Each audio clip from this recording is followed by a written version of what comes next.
Hola chicos, continuamos con los temas y el tema que vamos a estar revisando esta sesión va a ser un tema de fisiología humana. Vamos a estar revisando todo el proceso de homeostasis. Y bueno, para empezar, ¿qué es la homeostasis, no? O sea, ¿qué queremos decir con esta palabra un poquito medio rara o a lo mejor que muy pocos habrán escuchado? Y bueno, la homeostasis es como tal el equilibrio. Entonces vamos a ver qué es el mantenimiento de condiciones relativamente estables en el medio interno del organismo y va a ser como tal el equilibrio del medio interno con el medio externo del cuerpo. ¿Por qué? Porque queremos llegar a un estado de equilibrio o un estado de regulación corporal. ¿Qué quiere decir? Que si yo tengo algo elevado, entonces el cuerpo mande mecanismos o procesos para que baje eso que tenemos elevado, a lo mejor que, si nos falta algo, bueno, que genere o dé ese impulso de muévete, lo necesitamos. ¿Por qué? Porque queremos sobre todo llegar a equilibrio. Vamos a revisar un poquito la homeostasis de los líquidos corporales y bueno, es un aspecto importante porque va a consistir sobre todo en mantener el volumen y la composición de los líquidos corporales en estado de equilibrio. ¿Por qué? Porque ya habíamos dicho que los líquidos corporales van a ser ese medio a través del cual, si estamos hablando del líquido extracelular, bueno, que va a dar como tal las condiciones apropiadas para que la célula trabaje de manera correcta. Y si estamos hablando de líquido intracelular, pues sobre todo que la célula esté trabajando de manera correcta, que no sea una célula enferma, que no sea una célula a lo mejor que se esté reproduciendo de manera errónea. Y bueno, que no haya como tal algún problema que vaya como tal a romper ese equilibrio, ¿no? Porque cuando se rompe ese equilibrio hay patología.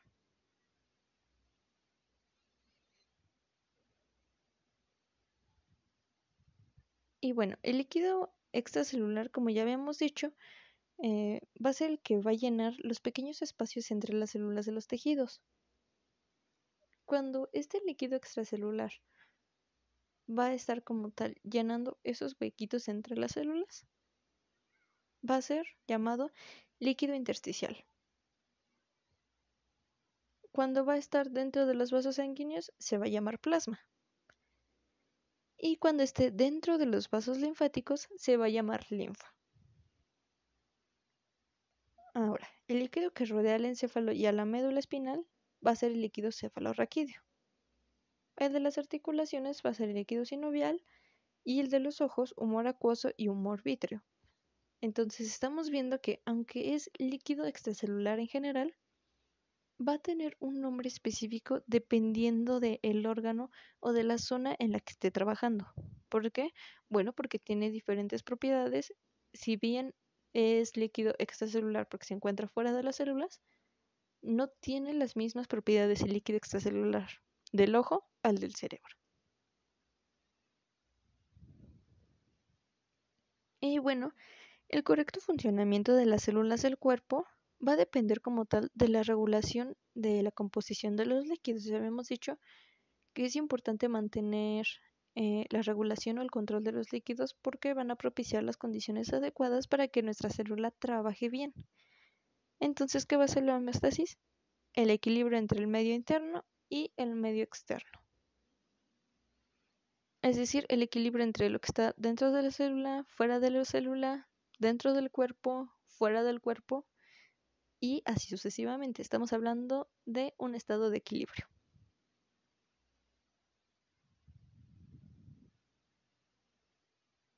Y bueno, vamos a hablar entonces de, bueno, sí, ya hablamos de la homeostasis, ¿no? De que es un estado de equilibrio, pero ¿cómo funciona, no? Como tal, la homeostasis o este estado de equilibrio. Bueno, estábamos hablando justamente de que si algo afecta como tal al cuerpo, algún órgano, algún tejido, alguna célula, el cuerpo va a hacer todo lo necesario para que se mantenga en las condiciones habituales o en las condiciones adecuadas. Y puede afectar como tal este equilibrio algo físico, algo ambiental, algo psicológico o algo social. ¿Qué quiere decir? Bueno, ok. Mm, Podemos decir algo físico o algo ambiental. Por ejemplo, cuando nos vamos de vacaciones y el lugar es sumamente caluroso. Hay un aumento de la temperatura ambiental. Entonces, ¿qué va a hacer el corazón para mantener la temperatura del cuerpo correcta y que a lo mejor no tengas fiebre? Bueno, va a empezar a sudar. ¿Por qué? Porque el sudor va a absorber el calor o lo va a eliminar a través del agua del cuerpo. O a lo mejor si vamos de vacaciones a un lugar que hace muchísimo frío, lo que va a hacer es que le va a decir a los músculos, ¿sabes qué? Empiézate a mover, empieza a temblar para generar calor y que esa temperatura no descienda y no le pase algo al cuerpo. Puede ser psicológico porque a lo mejor podemos estar muy estresados, tener cambios de ánimo. ¿Y qué pasa a lo mejor si una persona tiene depresión, no se siente con mucho ánimo y todo? A lo mejor no puede dormir bien, no descansa, no come y un montón de cosas. Entonces, también son cosas que afectan como tal el estado normal, ideal o las condiciones del cuerpo, ese equilibrio. Vamos a hablar de los sistemas de retroalimentación, es decir, un sistema o un circuito mediante el cual las funciones del cuerpo van a ser monitorizadas, a lo mejor van a ser evaluadas, si necesitan modificarse se van a modificar y así sucesivamente.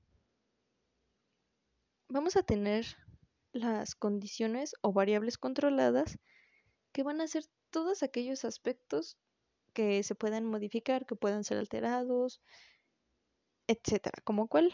Bueno, como la temperatura, ya lo habíamos dicho, si estamos en un lugar caluroso, si estamos en un lugar frío, el cuerpo va a ver la forma de que tú mantengas tu temperatura ideal. Puede ser también la tensión arterial, el nivel de glucemia, etcétera. Vamos a tener como estímulo a todo lo que pueda alterar, ya sea que aumente, disminuya, pero que no esté en sus condiciones o en sus límites normales, a una condición controlada, ¿no? Entonces, ¿qué puede ser?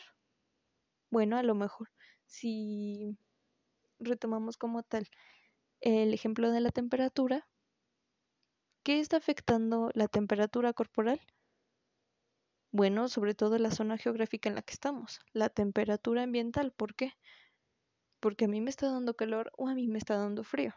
Ah, bueno, entonces el corazón va a mandar esas señales, pero eso va a ser un estímulo, algo que está alterando como tal una condición controlada.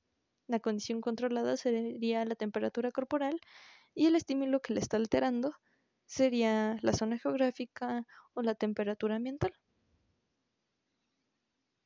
Vamos a tener que un sistema de retroalimentación va a incluir tres componentes básicos: un receptor, un centro de control y un efector.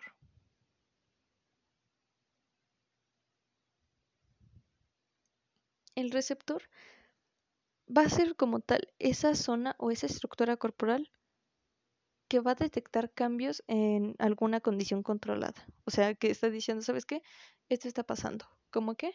Bueno, vamos a poner un ejemplo, ¿no? A lo mejor sí nos quemamos. Nosotros ponemos la mano en el fuego y el receptor serían como tal esas células sensitivas, esas que están recibiendo como tal el dolor y el calor, sobre todo la temperatura sumamente elevada y de que está diciendo como tal, esto no es normal, te estás quemando, te está haciendo daño, te duele. Entonces va a enviar esa información de que ya se elevó la temperatura, de que está quemando la piel hacia el centro de control. ¿Y cuál es el centro de control? Propiamente va a ser, por ejemplo, el encéfalo. ¿Por qué? Porque el centro de control va a establecer o va a determinar esos rangos entre es adecuado, es normal, está bien, está mal, o no, ya se pasó, o no, nos falta. Entonces, va a ser como tal el que va a controlar, el que va a decir sí, no, etcétera.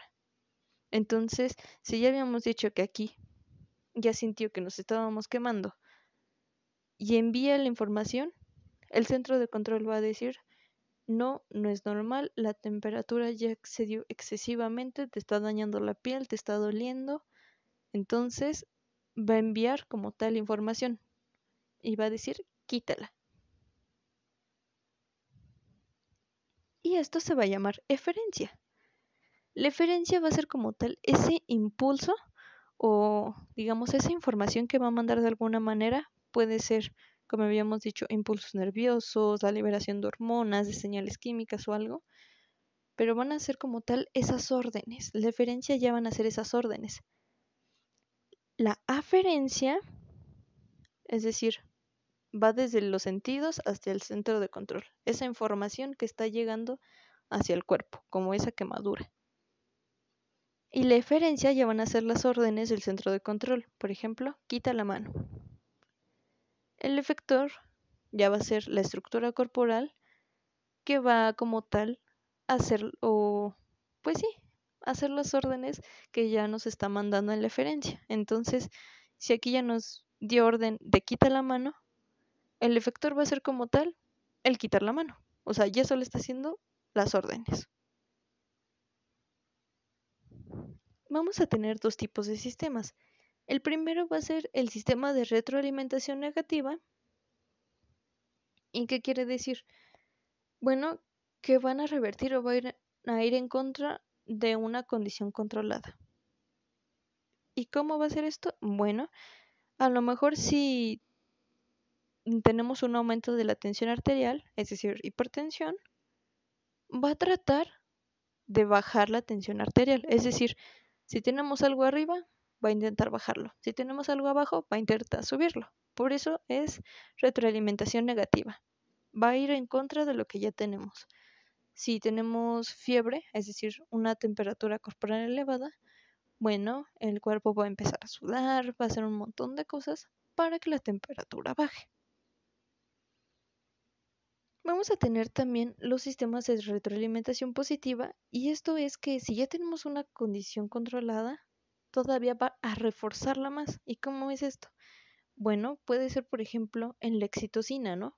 Cuando una mujer embarazada ya está teniendo las primeras contracciones, es porque su cerebro ya liberó oxitocina. Entonces, ¿qué está pasando?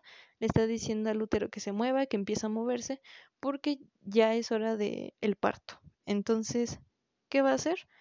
Bueno, el cerebro lo va a interpretar como, ok, sí, pero necesitamos más oxitocina para que pueda hacer los movimientos suficientes y finalice, o sea, realmente se lleve al parto y el bebé nazca. Entonces, ¿qué va a hacer? Bueno, pues va a liberar más oxitocina. Este es un sistema de retroalimentación positiva. ¿Por qué? Porque si ya teníamos la liberación de oxitocina, o sea, ya estaba saliendo, ya estaba siendo segregada, todavía le estamos reforzando, o sea, estamos aumentando más la oxitocina. Y ya habíamos dicho que si, a lo mejor si fuera un sistema de retroalimentación negativa, si tenemos oxitocina elevada, lo hubiera bajado. Pero en el positivo no. En el positivo ya lo tenemos y todavía queremos que aumente más. La queremos reforzar, queremos aumentarla. ¿Por qué? Porque necesitamos más como tal para que se lleve a cabo la función.